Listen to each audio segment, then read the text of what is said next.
This podcast details true crime cases.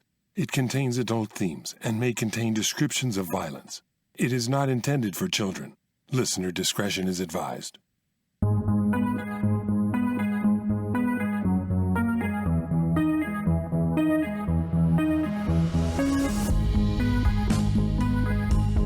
Thank you for joining me for today's episode of Once Upon a Crime. This week I'm bringing you another true crime case that centers around people associated with the modeling industry. This time I'll share a story of a rising star who'd broken into the world of high-end modeling against all odds. But another model, envious of his success, began a rivalry, which led to a violent showdown that no one saw coming. This is the last chapter in the series, Picture Perfect Murder. The case of Harry Uzoka.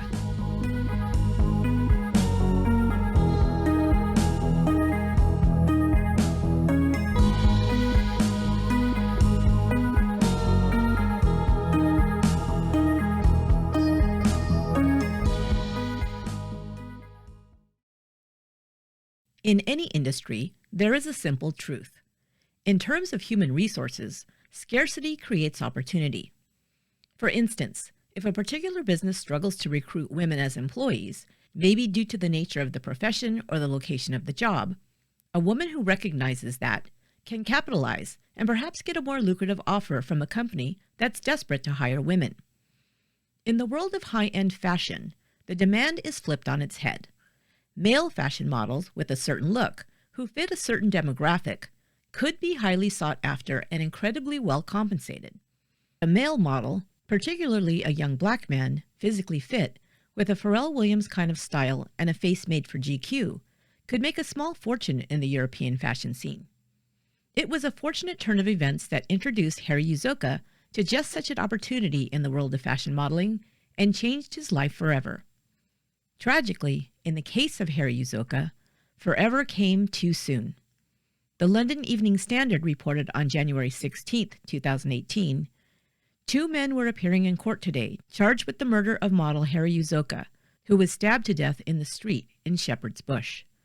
Mr. Uzoka, 25, who had starred in campaigns for brands including Zara and Mercedes, was found collapsed on the pavement last Thursday. For anyone who was unfamiliar with Harry Uzoka, the Evening Standard made it clear. Harry was somebody. Quote,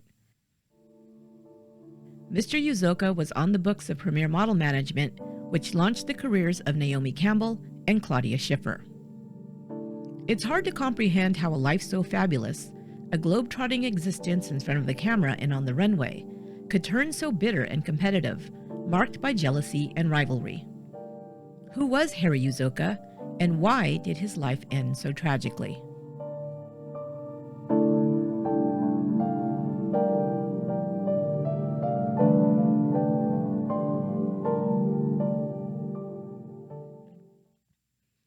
Harry grew up in Dagenham, London, a large Nigerian community at the edge of Essex.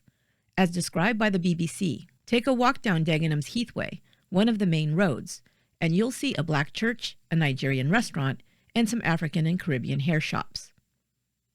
With his older brother Ed, Harry was a first-generation Briton, his mother Josephine having emigrated to London from Nigeria before he was born. Harry was an athletic young man with a passion for football, what we in the States call soccer. He frequently outperformed his classmates on the pitch at All Saints Catholic School, and sometimes in the classroom too, where he was an absolute whiz at math. To be clear though, as is sometimes the case with young men growing up with a hard-working single parent, Harry had something of a troubled adolescence. He fell in with the wrong crowd, got his priorities all out of whack, and by 2008 found himself on the wrong side of the law. Harry got caught taking part in the robbery of a cash delivery van and was sentenced as a juvenile to 4 years in an institution for young offenders. It was a rude awakening for a young man, barely 16. According to those who knew Harry, though, he spent his time in prison truly contemplating his life and the direction it had gone. He recognized the error of his ways through endless days of study, reflection, and a search for spiritual meaning. Harry's family said his attitude had become, when I get out of here, I'm going to do something positive. The previously skinny young man exercised diligently in jail and built an athletic physique, read voraciously, and waited for the day when he would again be free. After almost 2 years in jail, that day finally came, and Harry entered back into the real world, a free man just shy of his 18th birthday.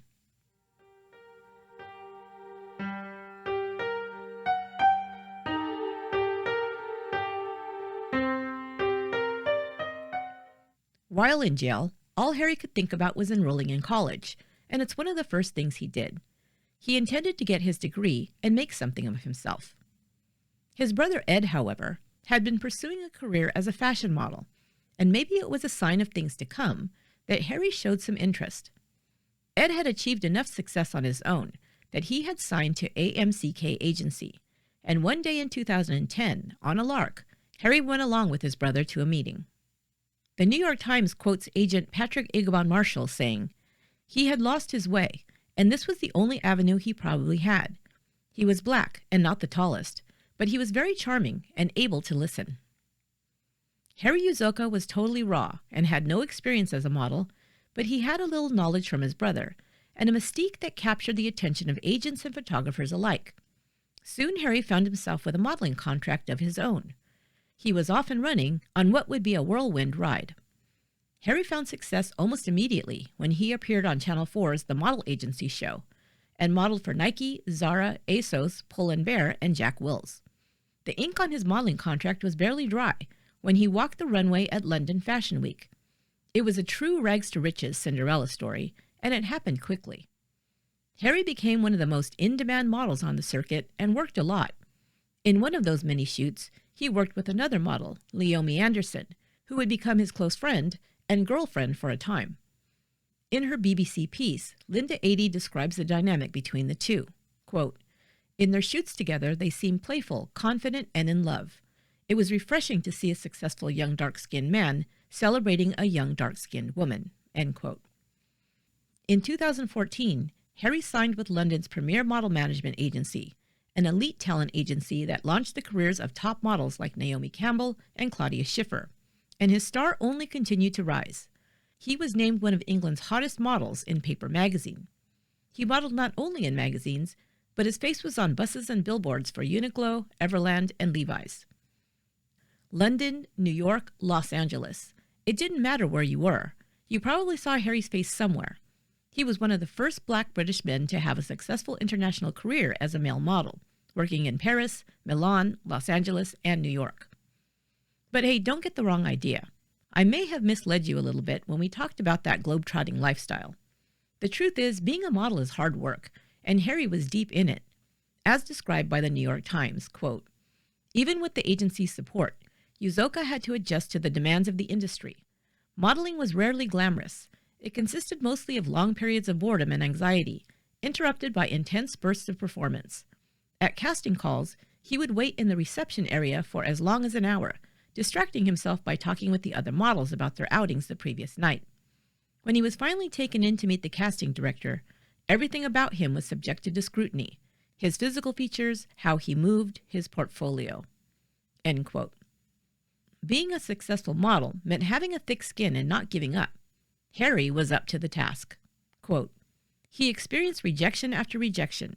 It is not uncommon for models to go to as many as 15 casting calls a day and not book one. Even if he was picked for a show, it meant more waiting, hours backstage doing hair and makeup and fittings, all to prepare for a walk that lasted 5 minutes and paid new faces only a few £100s, a rate significantly less than what female models received. Being a male model is so difficult," Madeline O'Steele, a casting director who worked with Uzoka earlier in his career, said. "Owing to the constant demand for fresh faces," she said, "the lifespan of a male model is about 2 years." End quote. Despite all the challenges, Harry Uzoka was persistent, kept his head up and kept moving until he found payoff. Harry's success in the industry had an impact too.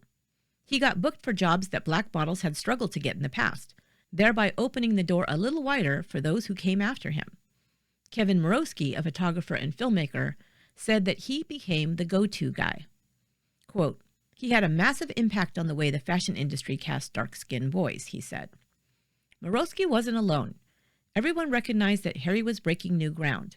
Taitia Blake, a casting director from London, said, "Harry provided a platform for black male models to come through in a way they hadn't previously in London." As Harry reaped the financial rewards of his success, he was generous to friends and family in thoughtful ways. His friend Jeremy Thompson recalled, quote, "He'd always say if he's earning money or if he's doing well, and all his friends aren't, he's not doing well. I've messaged Harry and said, 'Bro, do you think you have £5 you can send me just so I can get a meal?' And he'd be like, 'What?' and come off the phone and send me like £300, and he'd do that without expecting it back." End quote. Harry Uzoka was responsible, though. He wasn't one to squander his money on lavish things or vacations, but he did take a dream trip to his family's home country of Nigeria to learn about his heritage and build his mother a home. It was in part his status as a role model for young black men that compelled Harry to start a collective of black models called Just a Norm for mutual support. Many young black models felt they were only getting certain kinds of jobs, not real high fashion gigs. Fellow model Jeremy Boateng said, "It was all made up of black boys, black models. In the industry, we were all sort of blocked." Just a Norm was a hint of Harry's interest in activism, in helping. Harry Uzoka loved to lead, to teach.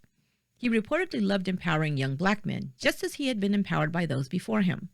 At one point, Harry explored the idea of writing a film and launching a magazine that would celebrate black excellence. The notion of self-improvement was something he wanted to share. He was enthusiastic.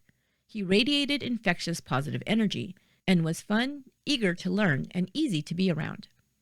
And in everything he did, Harry Uzoka made friends.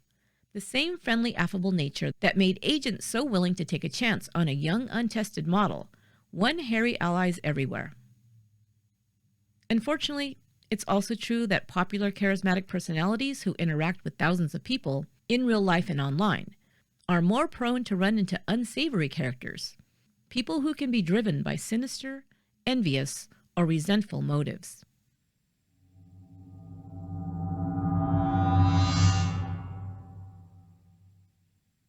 Hey there, this is Esther from Once Upon a Crime. A big thank you to all our new YouTube subscribers. If you like what you're seeing, make sure to tell a friend and share the true crime stories. Another way to support our show and keep getting Once Upon a Crime on YouTube is to buy me a coffee. Click on the link in the description box below to donate a couple of bucks to the show. Any amount is appreciated. You will have my undying gratitude. Thanks. If you've been paying attention as I paint the picture of Harry Uzoka, you can probably guess what he was doing in 2015. Harry Uzoka was giving back. He was teaching. He was leading. Harry was helping a designer teach some young models how to walk the runway, and one of those models was a young man named George Coe. Coe was a young black model, and some even thought he looked a little bit like Harry. According to those who knew them, and later testimony, there was a kinship between Harry and George as fellow black models, but they were not friends. And that is perhaps where the trouble begins between Harry and George. Because although Harry Uzoka was jovial and positive and happy to let things roll off his back, George Coe seemed obsessed with showing his social and professional status as being on the same playing field as Harry Uzoka. The truth is, he simply wasn't. People in Harry's circle began to notice what some considered shady behavior. Some said George Coe had begun to embrace his perceived similarity to Harry Uzoka and mimic his playful style in front of the camera. Animosity was building between Harry and George.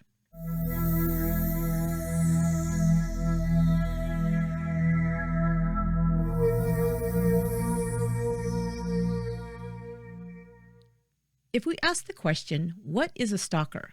A few things come immediately to mind. A guy in a trench coat lurking in the shadows. An ex-love interest unwilling to accept that the relationship is over. A celebrity murderer like Robert Bardo, the murderer of actress Rebecca Schaeffer.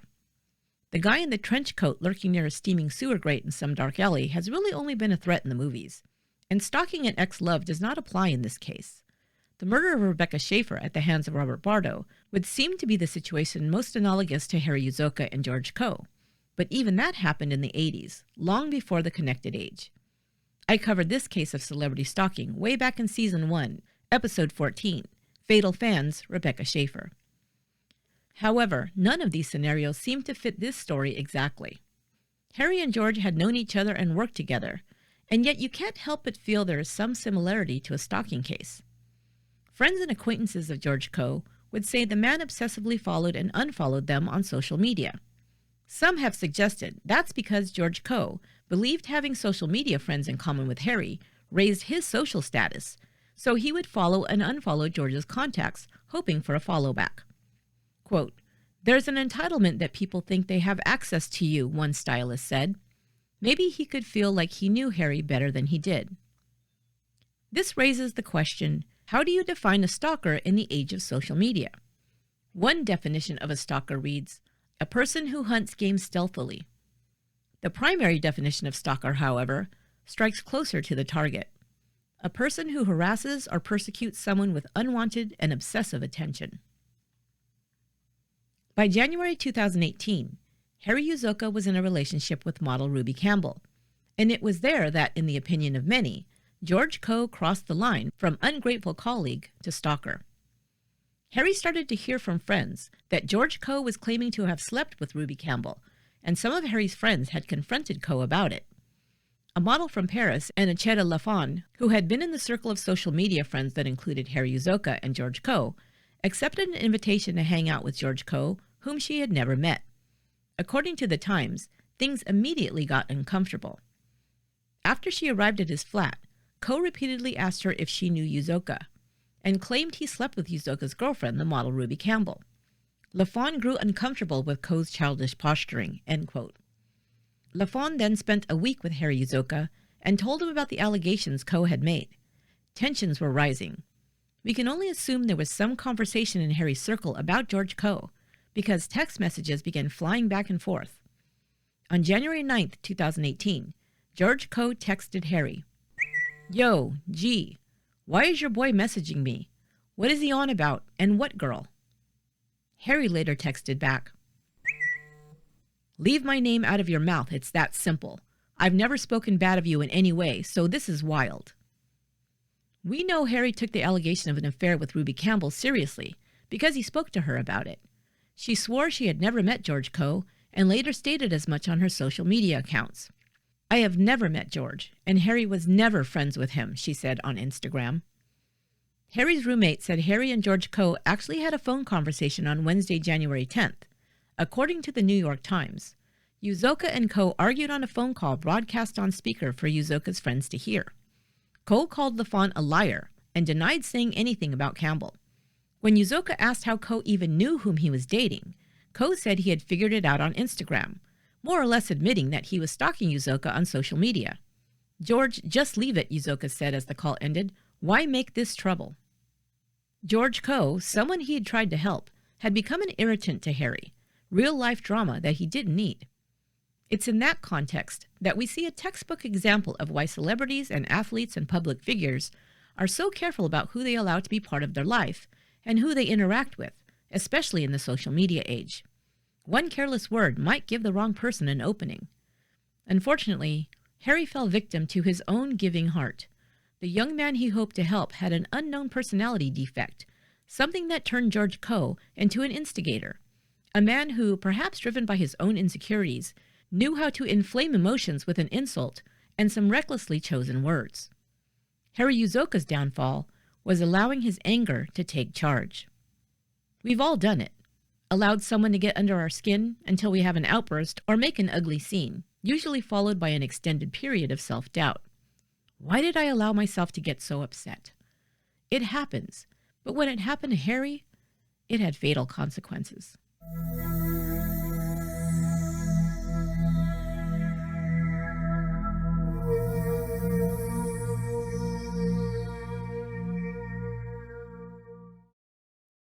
On January 11, 2018, George Coe texted Harry, "Where are you? I'll come there and we can fight. Bring your friends with you." Minutes later, Harry replied, "Come to Shepherd's Bush." George Coe asked for the address. "Where in Bush? Postcode." Harry texted back 15 minutes later, "Listen, come to Bush Station. That is the last thing I'm saying to you. You're a lost soul." And he tagged it with an emoji crying laugh. It wasn't an empty threat to fight. George Coe was waiting for Harry's response and made arrangements to bring friends to the confrontation. 2 minutes later, he texted Harry, "I'm coming." Nothing after that for about 35 minutes. And then this text, Be 2 minutes. You there? Another half hour passed before George texted Harry again. I'm here. I wish I could say that there was a colorful picture to be painted about the events that happened next, but it's perhaps symbolic of how senseless this crime is, that there's no real picture to be painted. It was all over in about 2 minutes. George Coe, with friends Mersa Dekonda and Jonathan Okibo, showed up for a fight armed. Writing for the New York Times, Alexis Okiwo described what happened next. Quote, within minutes, Coe showed up near Uzoka's flat, holding a knife in each hand. Dekonda carried a machete. Uzoka and his roommate, Adrian Harper, took apart a set of dumbbells in their living room. Armed with the metal bars, they went into the street. Across a parking lot, they saw Coe and his friends walking away. Yo, George, Uzoka called out. The men turned around, and the groups approached each other. End quote. It quickly becomes clear the confrontation was a mistake. Harry and Adrian were outnumbered, and they'd brought metal bars to a knife fight. Adrian Harper fled with Jonathan Okibo in pursuit. Harry was not so lucky. Quote, Coe and Dekonda cornered Uzoka between two cars, his back against a fence. A neighbor who passed them at that moment later testified that Uzoka, quote, was standing like he might have been a little scared, end quote. He swung the metal bar he had brought with him, but Coe stabbed Uzoka 3 times, piercing his heart. Uzoka somehow managed to sprint back to his flat, bleeding the entire way. When Harry arrived at his flat, Adrian Harper rushed to meet him. There was blood everywhere. I've been stabbed, Harry said. Where? Harper asked, but Harry did not answer. He staggered forward, then fell to the pavement just outside his flat. Linda Adey from the BBC described the scene. Harry lay on the pavement, his body punctured with knife wounds. One was to the heart, and the paramedics and doctors couldn't save him. At 5 p.m. on the cold concrete outside his home in Shepherd's Bush in West London, he was declared dead. It was all over in 2 minutes. A stupid fight. A fight about ego and status and unchecked bravado had escalated into a senseless death. Leonardo Taiwo, a model and acquaintance of George Coe, blamed both men for their failure to back down. Quote, it was about male pride. It's ego. When you feel disrespected, peer pressure can make it harder to let it go.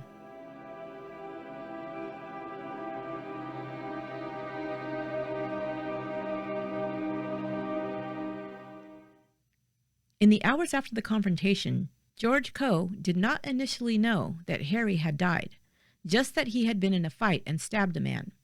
He confessed to a friend that he had stabbed someone, but was shocked when he found out that Harry was dead. He didn't know what to do. George Coe was a wanted man for about 3 days. Then he turned himself in.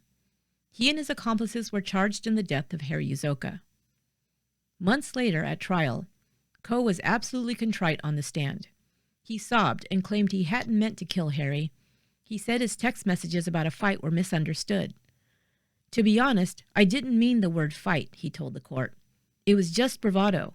What I was trying to do was just find a situation where I could meet Harry and just speak to him, like face to face.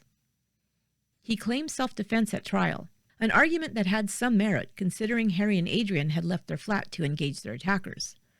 On September 21, 2018, Coe's excuses amounted to nothing. He was convicted of murder and sentenced to life in prison. Dekonda, who wielded the machete, was also convicted of murder. Okibo, who chased Adrian Harper back to the flat he shared with Harry, was found guilty of manslaughter. George Coe would later say in an interview, I kind of thought, okay, let me just show Harry that I'm a big man, and that's how it escalated. It's my fault. I had the knife that day, and if I didn't have a knife that day, he'd be alive.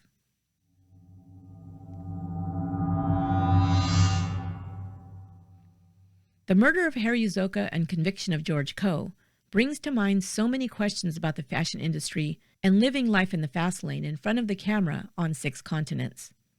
How do you protect young people coming up in this industry? Who is there to mentor them and guide them when the lifestyle becomes too seductive and the camera lens hypnotic? You wonder how much the nature of the business lured a person like George Coe, with its promise of attention and respect that he so desperately craved, a feeling that he was somebody. Those questions, however, are best left for another day, for people smarter than me to contemplate.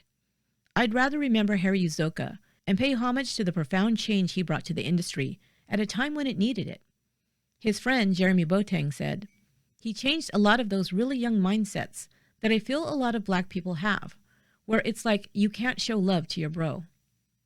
Nigerian-British writer and stylist Aishat Akanbi similarly said, "I think Harry reminded young men in particular that it's okay to be delicate." Society asked a troubled young man in prison to change. Harry became a successful, sensitive adult with a positive outlook and a willingness to give back. What more can we ask of our young people? Really. Harry Uzoka gave us an inspirational tale of reinvention, and it's what makes his untimely death doubly tragic. At George Coe's sentencing, Harry's mother said, "I have so much pain for the death of my Harry, and I find it difficult these days to go on without him." Harry Uzoka might not have had the name recognition of departed stars like David Bowie or Kurt Cobain, but he was no less impactful to his chosen field. And with his enthusiastic outlook, who knows what his future might have held.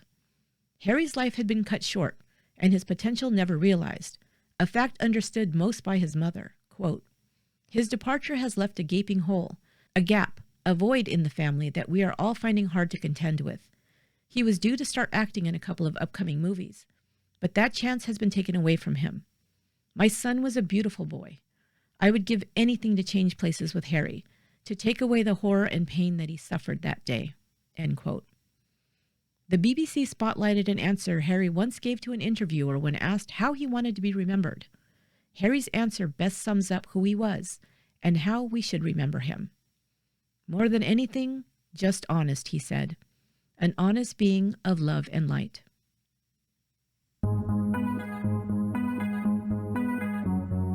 That will do it for this episode of Once Upon a Crime, and that will end the series Picture Perfect Murder. I won't be releasing an episode next Monday due to the 4th of July holiday here in the States. But starting on the 11th, I'll begin a whole new series for the month of July. Join us then for the series Final Curtain Call, where I'll share true crime stories involving people connected with the film and theater industry. Once Upon a Crime is produced by me, Esther Ludlow. Research and final audio editing for this episode was provided by Lorena Garcia. It was written by Troy Larson, who also provided additional research.